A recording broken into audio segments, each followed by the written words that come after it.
Obsession, romantic attraction, sexual thoughts, crazy, limerence. Hey guys, welcome back to Tell Your Story. My name is Nathan, and tonight we're talking about something a little different. We talk about relapse a lot in recovery. We talk about a lot of different ways you can relapse and what leads to it, but a lot of times we don't talk much about intimacy. So tonight we're talking about limerence. Let's do it. If you've never heard the word limerence before, if we do a quick Google search, limerence is a state of mind that results from a romantic attraction.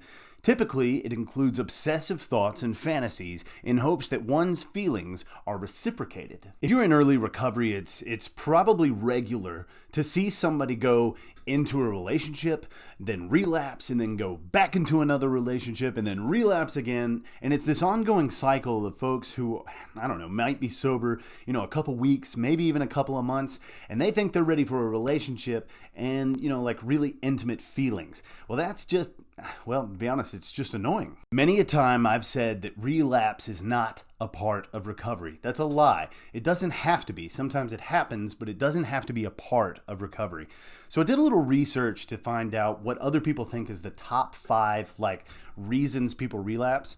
So I went to a website called verywellmind.com, and they listed the top 5 being number 1, stress, number 2, people or places connected to addictive behaviors, 3 being negative emotions, 4 seeing an object of your addiction like drugs or alcohol, and number 5 times of celebration. That'd be like when you feel like you've got the confidence in you to handle another drink. No, you don't. Don't talk enough about romantic thoughts, or we don't talk about relationships early in addiction enough in recovery rooms and other places. So I went a little bit deeper, and I did another website called familyaddictionspecialist.com, and they listed number 7 as being in their top 10. The number 7 reason that people relapse so early in their addiction is because of relationships and intimacy at an early stage in recovery. Let's talk a little bit about obsession. Now, when we talk about limerence, it's an obsessive romantic thought that you might have towards someone, or an attraction. And early in recovery, you are still obsessing over things. You obsessed in your addiction over drugs and or alcohol. Now what you're trying to do is fill that void with something else. And a lot of times that could be a person. So when we talk about filling that void, what we're also talking about is what you're risking. If it's early in addiction, having limerence or, obsessive thoughts about another person can be very dangerous, because early in recovery, what you're doing is you're really opening yourself up to triggering emotions. In fact, what I wrote down here says that you're risking behaviors that, or emotions that you're not ready to handle by yourself yet, due to things like arguments and insecurities that you might still have about yourself early in sobriety. If it's early in sobriety for you, I would suggest that you give it a year, okay? Give it 5 months, give it 6 months. Let your head get clarity, so that you're making better decisions for yourself before you start adding on another person to the equation. Now, some scary thoughts that I want to put in your mind is that, early in recovery, it's not just limerence. It's not just the addict who has feelings for other people. A scary part about recovery is that there are also predators out there. There are people in recovery rooms that see that new person that's weak, and that doesn't have themselves together, and they're like, we're going to take advantage of that person.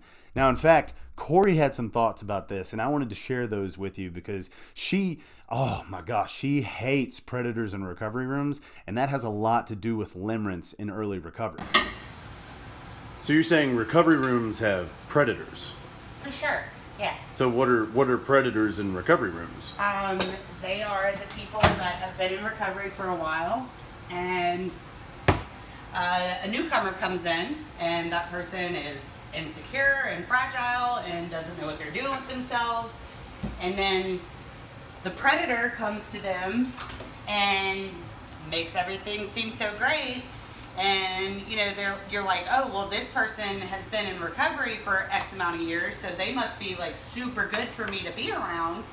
And then that person just uses you. Yeah. And you don't realize it at the time because you're so fragile in your own state of mind that you don't realize what that person is doing. Yeah. And it is dangerous. I, years ago, relapsed over that same thing. Had a guy that gave me his number at a meeting, and it was like, oh, you must be doing this deal. And within like 3 weeks, I was drunk with him. Like, what? You can't do that to people. And I want to add to that it's not just men that do it to women. There are plenty of women that I have personally watched do it to men, and it's sick. It's really sick.